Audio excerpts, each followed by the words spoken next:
ప్రస్తుతం మనతో పాటు ప్రముఖ ఆధ్యాత్మికవేత్త, వేదిక్ ఆస్ట్రాలజర్ కోనుగంట్ల సురేష్ బాబు గారు ఉన్నారు. గురుగారితో మాట్లాడేద్దాం. నమస్కారం గురుగారు. మణికంఠ గారు నమస్కారం అండి. సో ఫిబ్రవరి మాసం విశేషంగా మనకి మేషరాశి వాళ్ళకి ఏ విధంగా ఉండిపోతుంది, ఈ నెలలోనే మనకి పంచగ్రహ కూటమి తాలూకు ఇంపాక్ట్ కూడా ఉండిపోతుంది, అలాగే మహాశివరాత్రి ఉంది. వీటిని వినియోగించుకుని మేషరాశి వాళ్ళు ఎటువంటి అదృష్టాన్ని పొందితే బాగుంటుంది? ఓం గం గణపతయే నమః. స్వర్ణలక్ష్మి నమస్తే అస్తు. పరబ్రహ్మ స్వరూపిణి రాజ్యం దేహి ధనం దేహి సర్వకామాంచ దేహి మే. మీరు అడిగిన క్వశ్చన్ చాలా పెద్ద క్వశ్చన్ అండి. ఒక క్వశ్చన్ అని చాలా ఇంబైబ్ చేశారు. 5 గ్రహాల కూటమి అన్నారు, మళ్ళీ ఫిబ్రవరి అన్నారు, మూడవ అన్నారు, శుక్రవారం, చాలా చెప్పేశారు. బట్ నేను అన్ని కన్సిడరేషన్ తీసుకొనే ఈ రాశి ఫలాలు చేయడం జరుగుతూ ఉంటుంది సహజంగా.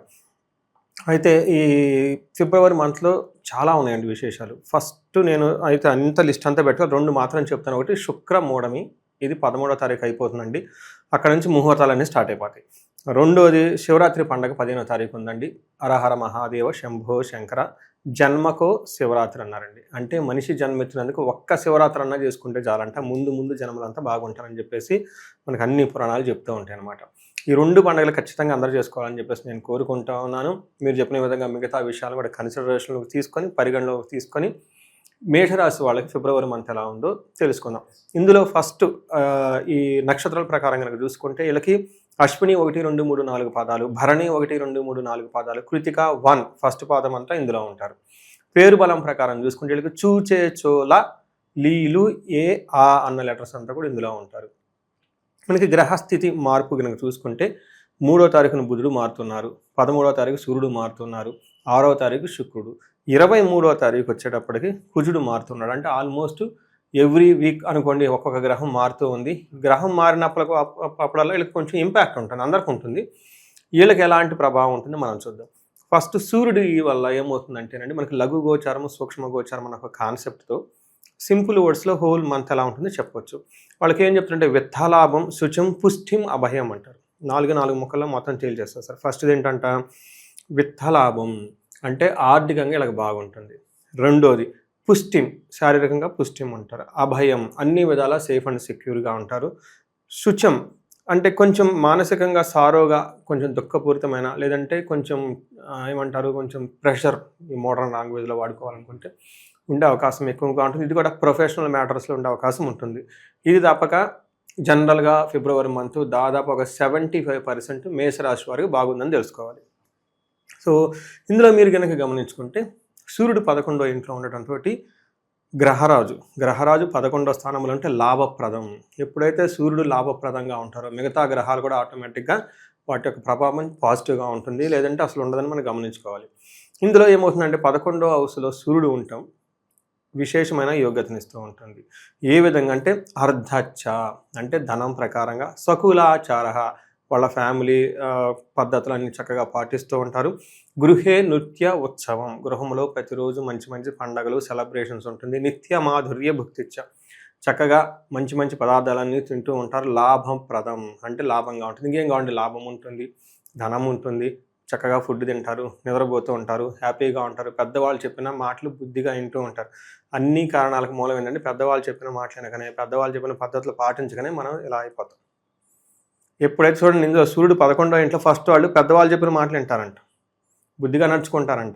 ఎప్పుడైతే ఈ 2 ఉంటే మిగతా ఆటోమేటిక్గా పడిపోతూ ఉంటుంది. ఎప్పుడైతే డైవర్ట్ చేసి పోతామో దూకుడుగా మళ్ళీ ప్రాబ్లమ్స్లో పడిపోతూ ఉంటాం. అందుకని చెప్పేసి సూర్యుడు 11వ స్థానంలో విశేషంగా యోగ్యతనిస్తున్నాడు. ఇది ఈ రాశి వాళ్ళకి చాలా ఇంపార్టెంట్, మేషరాశి వాళ్ళకి. ఎందుకంటే వీళ్ళకి ఏలినాటి శని యొక్క ప్రభావంతో ఉన్నారు.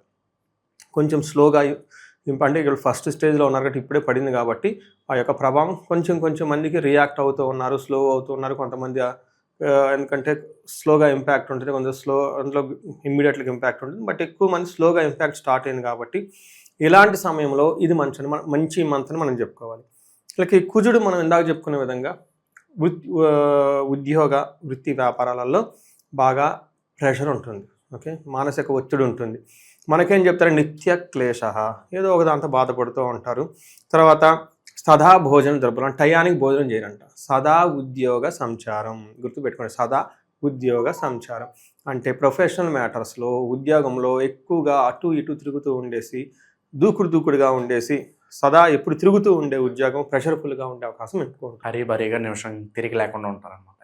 మీరు చెప్పారు చూడండి, ఏదో అంటారు మన వాళ్ళు పెద్దవాళ్ళు, ఆ, నిమిషం తీరిక లేదు, దండి ఆదా లేదో, దమిడి ఆదా లేదో ఏదో చెప్తా ఉంటారు అనమాట. అట్లానే వీళ్ళకి కరెక్ట్గా కొన్ని విషయాలు కుజుని వల్ల ప్రొఫెషనల్ మ్యాటర్స్ అలానే ఉండే అవకాశం ఉంటుంది. తర్వాత శుక్రుడు అగైన్ వీళ్ళకి అద్భుతమైన యోగాన్ని తీసుకొని వస్తున్నాడండి. శుక్రుడు కూడా 11వ హౌస్లో ఉండటంతో అగైన్ మహాయోగం అని చెప్పుకుంటారు. ఇక్కడ ఏమవుతుందంటే శుక్రుడు 11వ స్థానంలో ఉంటే ఆరోగ్యం, అర్ధలాభం, సంతోషం, వస్త్రలాభం, ఇవన్నీ సింపుల్ వర్డ్స్లో ఎన్నిట్లలో బాగుంటుంది. యత్న కార్యానుకూలత్వం, ఏదైనా గనక ప్రయత్నం చేస్తే ఆ ప్రయత్నం ఫలించి చక్కటి ఆదాయం వస్తుంది, ధైర్యంగా ఉంటారని గమనించు. వీళ్ళకి ఇష్టాన సర్వరోగముల నుండి విముక్తి వచ్చే అవకాశం ఎక్కువగా ఉంటుంది. ఓవరాల్గా మనీ ప్రకారంగా, సక్సెస్ ప్రకారంగా చక్కగా ఉంటారని గమనించుకోవాలండి. చూసారు కదా, ఇప్పటిదాకా మనం గ్రహం ప్రకారం చూసుకుంటే చాలా బాగుంది. ఒక 70-75%. ఈవెన్ బుధుడు కూడా మంచి యోగ్యతనిస్తూ ఉన్నారు.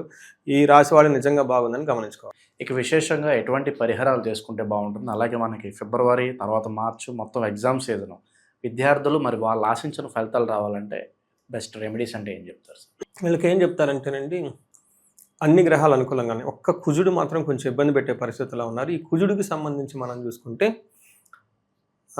ఏమని చెప్తారు, కుజుడికి సుబ్రహ్మణ్యేశ్వర స్వామి భుజంగ స్తోత్రం లేదా జంట నాగులు ఉంటాయి మనకి గుళ్ళల్లో కానీ, అక్కడ వాళ్ళకు కొంచెం ఒకసారి పాలతో అభిషేకం చేసి దీపారాధన చేయగలిగి కొంచెం మెడిటేషన్ చేసుకుంటే ఈ నెగిటివ్ ఎనర్జీ అంతా పోతుంది.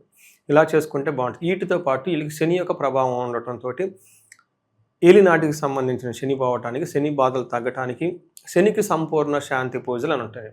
అంటే ఏంటి, శని గ్రహానికి జపాలు, దానాలు, హోమాలు, అభిషేకాలు ఇవన్నీ చేసుకుంటూ ఉంటే ఆ తీవ్రత తగ్గుతూ ఉంటుంది.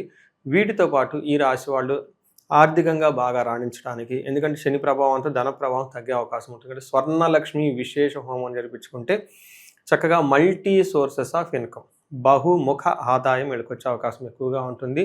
సో ఈ రాశి వాళ్ళకి ఇంకా ఏమైనా విశేషంగా వాళ్ళకి ఏదైనా పర్సనల్గా ప్రాబ్లమ్స్ ఉన్నా, మ్యారేజ్ ఇష్యూస్ ఉన్నా, లేదంటే రిలేషన్షిప్స్ ఇష్యూ అవన్నీ ఏమన్నా ఉన్నా కానీ ఒకసారి మనకు అప్రోచ్ అయితే హారోస్కోప్ చూసి అది గోచార రీత్యా ఉందా, జన్మ జాతక రీత్యా, రెండు ఒకసారి కలిసి ఉంటుంది. గోచారం బాగానప్పుడు జన్మ జాతక దోషాల గురించి పడుతూ ఏమైనా దోషాలు ఎట్లాంటివి ఏమన్నా ఉంటాయి, ఈ టైంలో ఇంకా ఎక్కువ అవకాశం ఉంటుంది.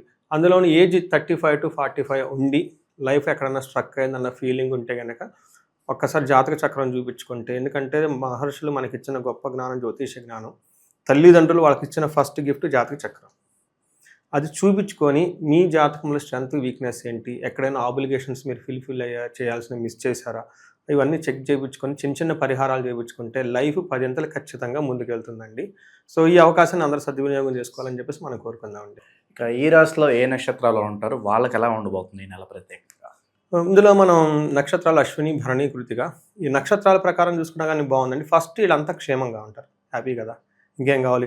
నెక్స్ట్ సౌఖ్యంగా ఉంటారు, అంటే కంఫర్టబుల్గా ఉంటారు, క్షేమంగా ఉంటారు, ఫిజికల్గా సౌఖ్యంగా ఉంటారు. ఇంకా ఏమైనా ఉందంటే ప్రతిదీ లాభప్రదంగా కూడా ఉంటుంది. 2 విషయాల్లో ఇబ్బంది పడుతుందండి. ఒకటి, అతిగా భయపడుతూ ఉంటారు, ఏదేదో జరుగుతుంది, గుబులుగా ఉంది, టెన్షన్గా ఉంటారు. ఇది 3 అశ్విని వాళ్ళకి, భరణి వాళ్ళకి, కృతిక వాళ్ళకి కూడా అతిగా భయపడే అవకాశం ఎక్కువగా ఉంటుంది. కాబట్టి ఈ 3 విషయాలు కొంచెం జాగ్రత్తగా ఉంచుకోండి. హెల్త్ విషయంలో కొంచెం జాగ్రత్తగా ఉంటే ఓవర్ హీట్ అయ్యే అవకాశం ఎక్కువగా ఉంటుంది, సూర్యుని వల్ల అని గమనించాలి. ఇంకా కృతికా నక్షత్రం వాళ్ళకి పర్టికులర్గా కార్యహాని, వీళ్ళు ఏదైనా కనుక పని చేస్తే పనిలో ఆటంకాలు వచ్చేవాళ్ళు ఉంటుంది. వేరే వాళ్ళు కావాలని ప్లాన్డ్గా చెడగొట్టేవాళ్ళు ఉంటారు. కొంచెం గమనించుకొని ప్లాన్డ్గా ఉంటే ఈ రాశి వాళ్ళకి చాలా బాగుంటుందండి. సో ఈ రాశి వాళ్ళకి అన్ని విధాలుగా బాగుంది, చాలా రోజుల తర్వాత అని చెప్పుకోవచ్చు. సో మేషరాశి వాళ్ళకి ఓవరాల్గా ఈ ఫిబ్రవరి మాసం ఏ విధంగా ఉంటుంది, ఎటువంటి జాగ్రత్తలు తీసుకోవాలో మంచి విశ్లేషణ అందించారు. ధన్యవాదాలు. ధన్యవాదాలండి.